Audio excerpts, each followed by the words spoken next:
बिस्मिल्लाहिर्रहमानिर्रहीम। मूसा अलैहिस्सलाम ने मलकुल मौत को थप्पड़ मारा। तो एक दफ़ा का वाक़या है कि जब अल्लाह तबारक व तआला ने मूसा अलैहिस्सलाम को मौत का इरादा फ़रमाया कि मूसा अलैहिस्सलाम को मौत देना है, तब अल्लाह ताला ने फ़रिश्ते को भेजा। अल्लाह ताला ने फ़रिश्ते को किसके पास भेजा?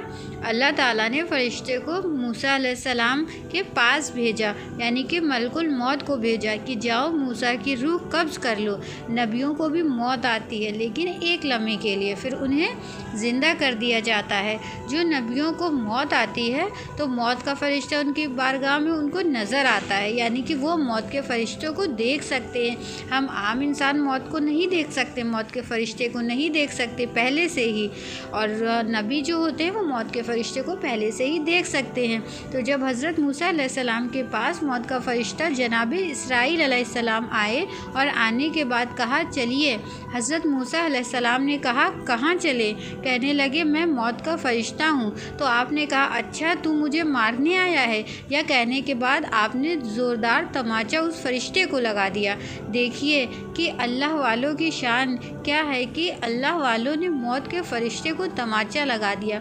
नबी का तमाचा तो इतना ज़ोरदार होता है कि जब हज़रत मूसा का तमाचा मौत के फ़रिश्ते के चेहरे पर लगा तो मौत के फ़रिश्ते की एक आँख निकल गई और वह अपनी आग को हाथ में लेकर अल्लाह के पास पहुँचे और अल्लाह से कहा तूने तो मुझे ऐसे के पास भेजा है जो मरना ही नहीं चाहता है। तो अल्लाह की रहमत मुस्कुराए और बोले कि इसराइल तूने क्या कहा था? मौत के फ़रिश्ते ने कहा मैंने कहा था कि चलिए, तो नाराज़ हो गए और मुझे तमाचा मार दिया। अल्लाह ने इसराइल की आँख अच्छी कर दी और बोले अब जाना तो अब अदब से जाना।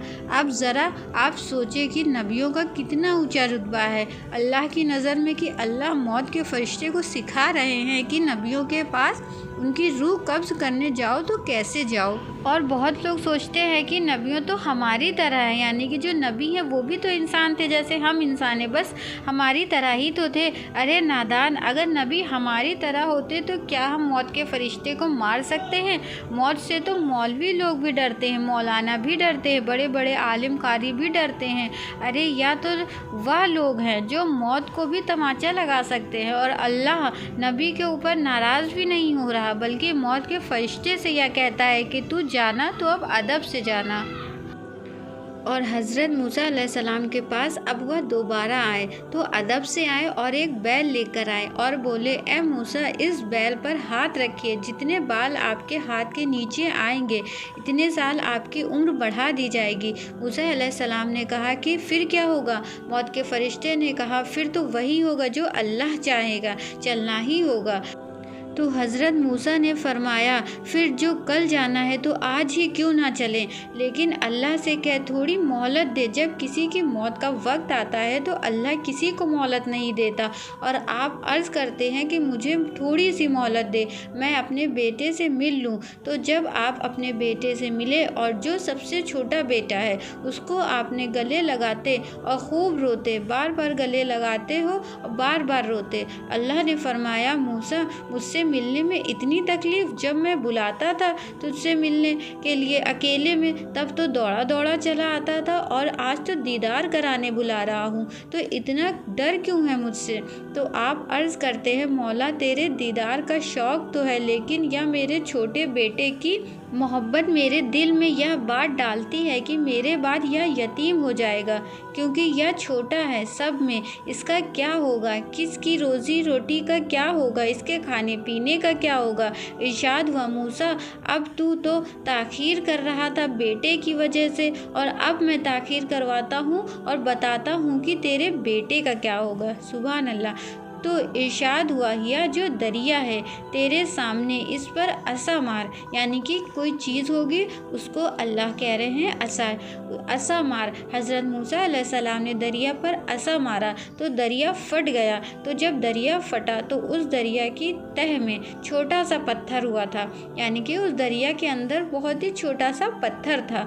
अल्लाह ने फरमाया मूसा अब इस पत्थर पर भी असा मार। हज़रत मूसा ने पत्थर पर असा मारा और पत्थर के 2 टुकड़े हो गए और उसके अंदर एक छोटा सा कीड़ा था। उस कीड़े के मुंह के अंदर हरे रंग का एक पत्ता था और वह पत्ता चर रहा था, यानी कि वह कीड़ा पत्ता खा रहा था।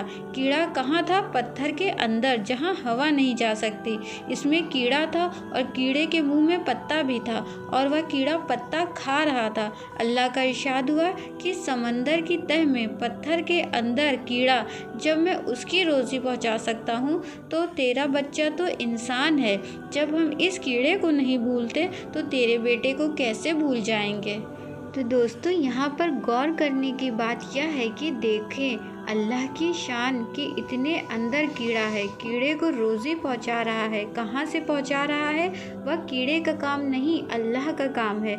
जहाँ से भी पहुँचा रहा हो, लेकिन कीड़े को रोज़ी पहुँच रही है तो हमें क्यों नहीं पहुँचाएगा। अगर बंदा अल्लाह का वफ़ादार बन जाए तो पत्थर में भी रोज़ी मिलती है, लेकिन हम तो रोज़ी के पीछे रज़्ज़ाक़ को भूल गए हैं। हम रोज़ी कमाने के लिए दर दर भागते हैं, लेकिन जब रोज़ी रोटी आसानी से मिल सकती है वह काम हम नहीं करते, यानी कि सिर्फ 10-20 मिनट का टाइम निकाल कर नमाज नहीं पढ़ सकते। रोज़ी समेटकर, रिज़्क समेटकर मस्जिद में लाया जाता है। जो लोग अल्लाह की इबादत करते हैं, अल्लाह रोज़ी रोटी लपेट कर अपने बंदों को दे देता है। बेशक। तो दोस्तों, अगर आपको मेरी या दीनी तालीम की वीडियो पसंद आई हो और कमेंट में हमें लिखकर ज़रूर बताएं कि आपको यह हदीस पहले से पता भी थी या नहीं। और अगर आपको मेरी दीनी तालीम की वीडियो पसंद आई हो, आपके काम की हो, तो प्लीज़ मेरे चैनल को सब्सक्राइब करें, जिससे आपकी ज़िंदगी व आखिरत दोनों बेहतर हो।